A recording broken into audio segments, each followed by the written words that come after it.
Hello and welcome to day 71 of MP Strong 365. This is a muscle cramp special edition. So we're going to talk about muscle cramps and spasms and Charlie horses for a few minutes and how to get rid of them. And so I won't guarantee they're going to stay away, but we're going to start by using a Theragun. If you don't have a Theragun, you can just do a little bit of manual massage. And I'm going to use the calves as an example. The hamstrings are another example of this as my culprit. But what do we move the most often? What do we do most? We walk, right? What number one muscles are used when we walk from here down? And for a lot of people, that's really the only thing they use. That's why we saw such an incredible increase in plantar fasciitis during COVID, because all we had to do was, well, walk outside. And so thus people started walking, people started running. I had my orthopedic surgeon friend say he's never had more incidences of Achilles rupture than he did during the first year of COVID come into his office. So I'm just spending a couple minutes here massaging the area that, this calf actually on me was injured today. Something's always injured, but hey, cost of doing business. The reason why muscles cramp, let's call it two things, but really one thing.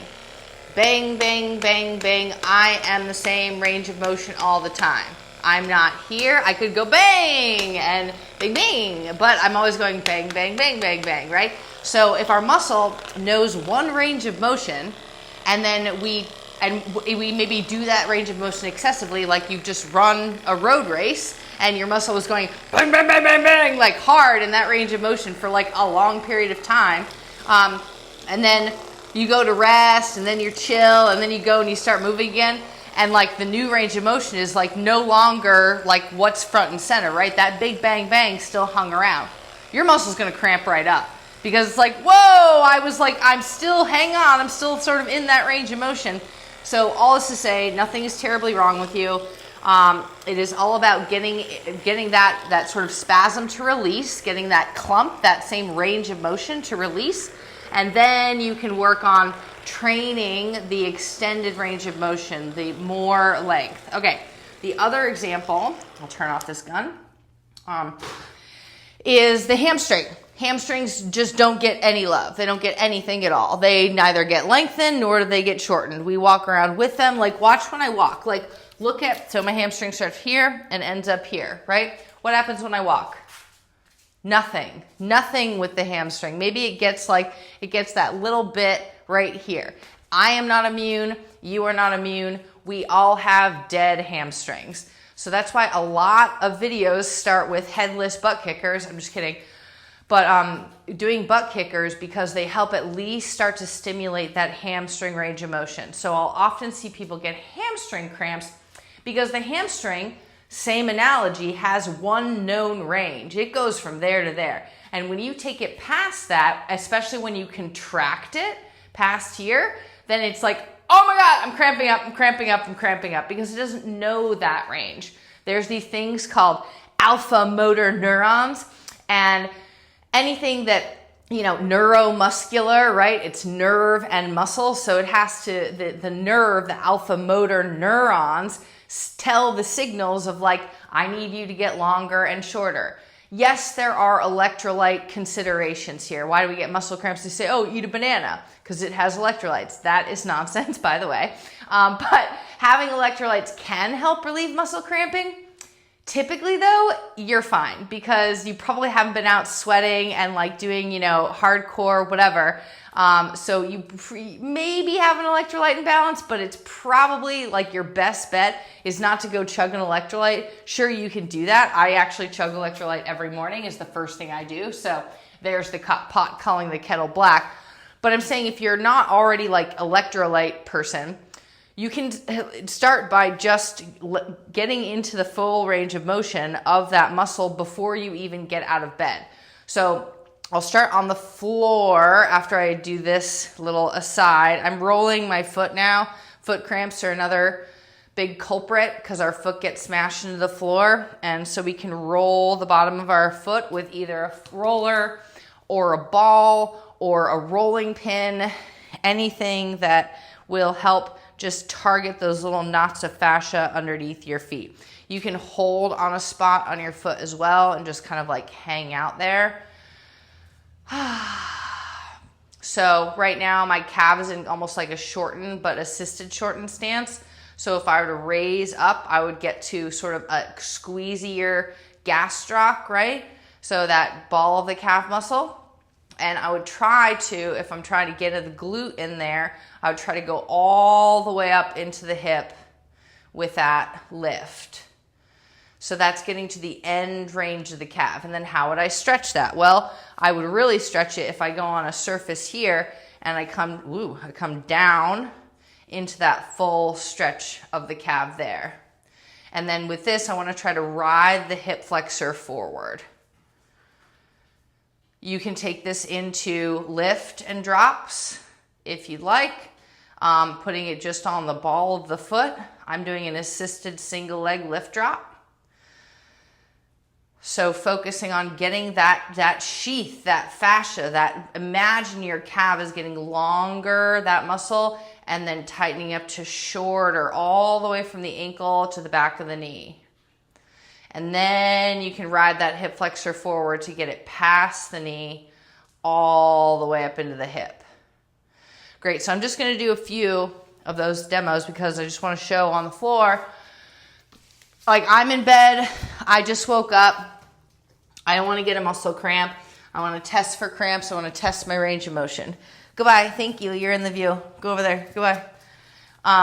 So I want to test that range of motion. So I'm laying in bed, I'm getting ready to get up. The first thing I'm going to do is roll my ankle, and I'll keep it in my hand to roll, but you can just roll it just on your pillow. You can put a pillow underneath your legs. Just rolling that ankle 10 times each direction. What the 10 times gives you in each direction is approximately like what, a minute, 45 seconds in the exercise. That's like just enough to get that neuromuscular connection. It just brings awareness. It's like plugging in a light switch. You're just turning the light on so you don't enter darkness of like, where's my foot going when it's going to hit the ground? I mean, it's crazy. We use our feet first, right? And we just jump out of bed. I often do because I need to pee, but we use our feet without really respecting that there's 26 bones and all sorts of muscles and tendons in that foot and ankle. So I'm rolling the foot and ankle. In bed as well, you can start to curl your toes underneath you. So I'm curling my left toes underneath you, just getting those little foot muscles ready to rock and roll for the day. Okay, so the next thing you can do in bed is literally just massage your calf. Just kind of go in with the fingers and just sort of like push your fingers right below the knee where that calf starts, and just run 2 fingers along. Just rub, rub, rub, then lower down, rub, rub, rub, then lower down. And just kind of repeat that up and down, massaging. You can go the inside and the outside a little bit, trying to get, this calf is the one that got injured on me this week. So it's still kind of like swollen and stuff, but it's like time to move. Anyways, so go with the other one, roll that up. So if I'm Charlie horsed, just to, just to revisit that, I'm stuck in this one range of motion. I'm spasming, like my muscle fibers are like trying to release, but they like don't know where to go. So the best thing to do is take a big deep breath and try to pull the toes towards your face to try to get that muscle to relax. Then apply some pressure to that muscle as you let it go completely relaxed, and try to go through the foot and the ankle to roll. Now, hamstring cramps, well, that's a whole different beast. So with a hamstring cramp, I'm doing an active hamstring exercise right now, which is to lengthen and shorten. Okay, I'm going to try to shorten all the way up until my heel's close to my butt. And then I'm literally holding my hamstring towards where it finishes at my butt. And then when you kick up, you want to think about almost like kicking a soccer ball with the front of your ankle, because that gets the hamstring that's by the knee. So great way to help warm up your hamstrings. I'll do the other side. You can put your hands, there are 4 hamstrings. There's a couple on the outside, like one on the inside, one on the outside, 2 sort of towards the middle. So there's this like meaty hamstring. And we just want to think about the other ends of that meaty hamstring. So right by the butt and then right at the knee. So I'm going to work on sort of kicking a soccer ball with the front of the ankle.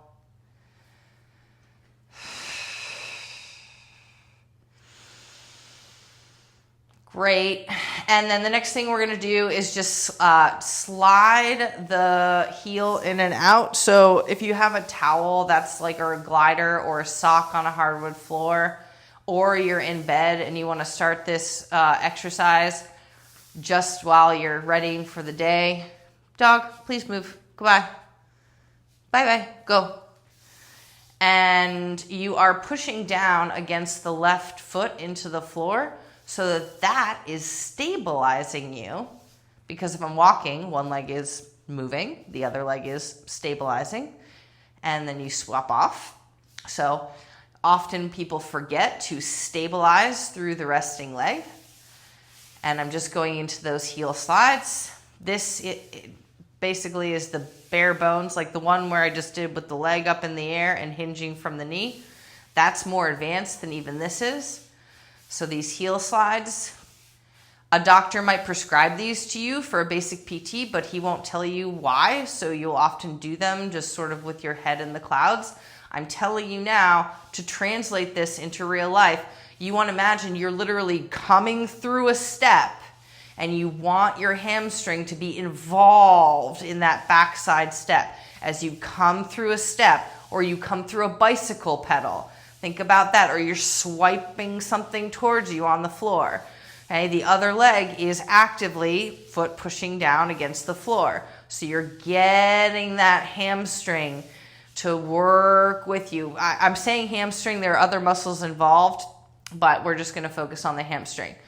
Okay, so that is your basic tutorial of why cramps occur and how to get rid of them. If you're cramping in your foot or your calf, you can, after you've released it, take it into something that you know quite well. Like maybe it's a down dog. Maybe it's a calf stretch on the wall. Okay, so where you're pedaling foot and ankle, and then you're working into, I know like cramps are like, I don't want to squeeze it, I don't want to contract anymore. It just got cramped. But the more you can work back into that full range of motion with breath. And then I'll show you one last thing here while we explain why this happened in the first place. If you have done workouts or a race, I'm going into a split stance here, I'll just face forward. If you've done a workout or a race, then like if I know my right hip is just not doing as much extension as my left, like every time I take a step, my right leg applies to walking. My right leg doesn't go back quite as far. So my calf is always working just a little bit harder because literally it doesn't get far enough up for my hip to take off that extra need to propel myself forward. So if my right leg is like always not extending, then my calf is going to get tighter and tighter over time. And it's all fine and good until you take it to the end, right? You're racing. You're going to get it done no matter how you got to get there. So as a result, all those fibers are like super like, woo, I'm on, right? So that's why it will cramp afterwards. When you go back to just like, tra-la-la, I want to work out again now. And it's like, my muscle's cramping again because it remembers, right? It remembers what it had to do before.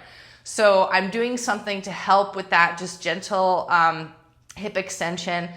I am like not a fan of these overextended half kneeling positions because your pelvis is just going to do like, you're going to do all sorts of things to like get into this like hyperextended. Everyone's like, wow, you're so mobile. I'm like, no, I just get there, but it's not like a good way to get there. The better way to do this kneeling posture is to kind of rotate through it and try to drop the back part of your pelvis down a little bit and really squeeze that glute. And then you can think about your front foot as just being nice and, grounded into the floor, just stable into the floor. So I'll do the other leg.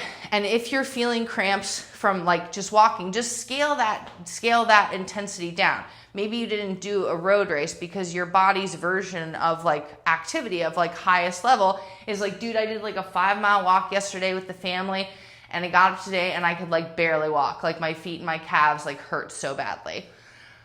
Pain will make you not want to move at all. It's like systems power down. I get that.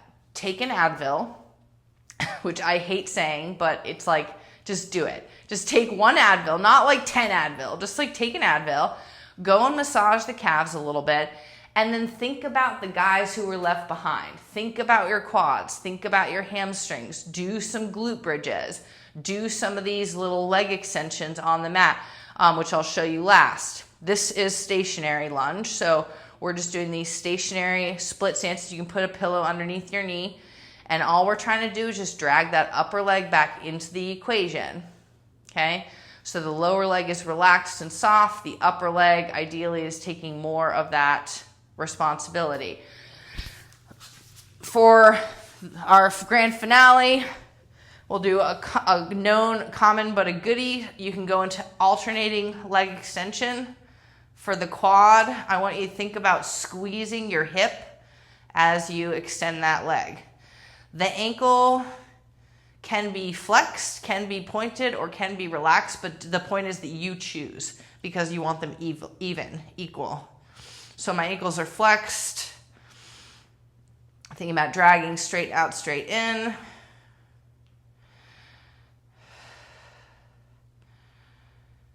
Good, and now I'm going to point my toes, and I'm going to speed them up a little bit.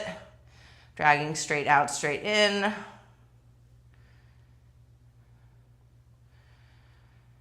And now I'm going to relax my ankles completely and just make little bicycle motions.